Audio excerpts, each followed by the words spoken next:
Hey guys, welcome back to the channel. A few weeks ago, I did a video where I talked about 5 tips or ideas to keep in mind when creating your comic book. Those ideas focus mostly on the mental side of things. Stop making excuses. Don't compare yourself to others. Things like that. But today, I thought I would take this opportunity to give you 5 more tips, and today I'm actually going to focus on the writing part of it. Here are 5 tips to keep in mind when writing your comic book. Tip 1, just write the thing. Just get it out of here and get it onto paper. Or I say paper, but I mean type it up or longhand write it, whichever way you are most comfortable with. Sit down in front of your computer, type it up. If you're sitting on the toilet, type on your phone, write it in a notebook, longhand with a pen on paper, whatever it takes, whatever works best for you, get it out of your head and onto paper. So until you do, no one is going to want to work with you. Now, if you are going to be a writer and the artist on your book, I guess, okay, fine. But if you plan on creating a team, if you like to have collaborators, you have to get it out of here and onto paper before anyone will be able to help you achieve your vision. The number of people who come up to me at conventions and have yet to actually commit anything to paper is astounding. They always start with, I've had this idea for 10 years and I've been working.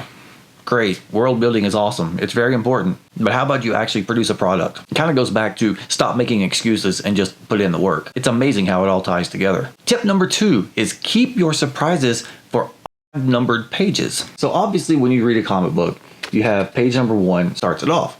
And when you flip the page, you automatically see page number 3 first. Even if you're not actually trying to see it, you're still going to. So you always want to save your big surprise reveals for even number pages. So when you flip, you're not getting that spoiler right away.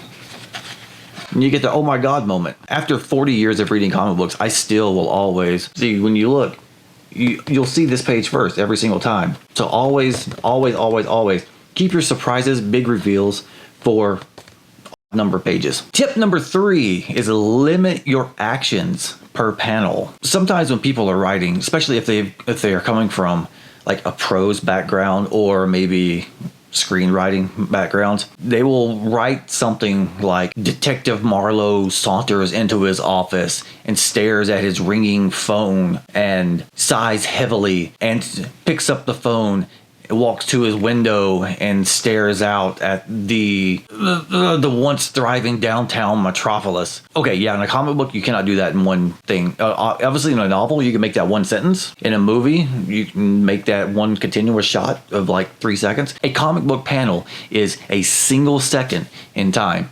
Now you can do like the little, like Spider-Man does it sometimes. They'll draw Spider-Man like, you'll flipping through the action and you'll knock out the color of the character so you see him flip. You can do something like that, but the artist who works on the book is not going to want to do that for every single panel. Especially if you're doing your own self-publishing book, you're probably not paying them that much, so respect their time. So you want to limit your action to basically a single moment in time per panel. Tip number 4 is limit your word balloons to about 25 words. Now, you've obviously, okay, if you're on this channel, you've read a comic book because you're wanting to make your comic book, and you know the word balloons take a pretty good chunk of the panel. And when you're writing your dialogue for your script, before there is any artwork, you're going to want to factor in how much space you will have in the panel and how much space the artist will need to tell the story that you are describing in your panel description. So about 25 words per balloon and 30 to 35 words per panel it's not a hard and fast rule to follow. It's just a pretty good rule of thumb to keep in mind. Now, obviously, if you're doing a splash page and you have lots of room for word balloons, you can, Brian Bendis that bad boy and just put hundreds of balloons all the way around. For a normal, headshot of a character, 25 words in a balloon is a pretty good rule of thumb to stick with. Tip number 5 is remember, your letterer is not your editor. Do not send your script to a letterer and have grammatical errors in it. They are not there to fix that. They are not there to look for spelling mistakes. They are not there to insert Oxford commas. They are not there to edit your dialogue to fit into the panel. That is not their job.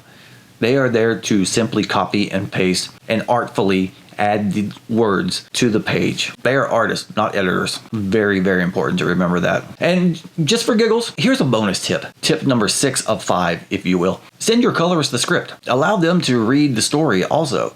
And that will help them make informed color decisions as they go along in the process. Allowing them to understand exactly what the motivation was in each panel will help them determine what kind of tones, what kind of setting they want to create for those pages. It just makes everyone feel included in the process. And since comic books are a collaborative process, it's kind of important to have everyone on the same page and be a team. Just a little bonus tip, if you will. So that's just 5 more tips for some of the up-and-coming writers I have talked to. These are just some tips I have given at conventions that I thought I would put on here too for anyone who I've not been able to meet yet at shows. Now you know what kind of advice you might get if you come up to me at a convention. I thank you guys for watching. If you enjoyed the video, hit the like button. If you really enjoyed the video, hit the subscribe button and the little bell notification. And I will see you in the next one. Bye.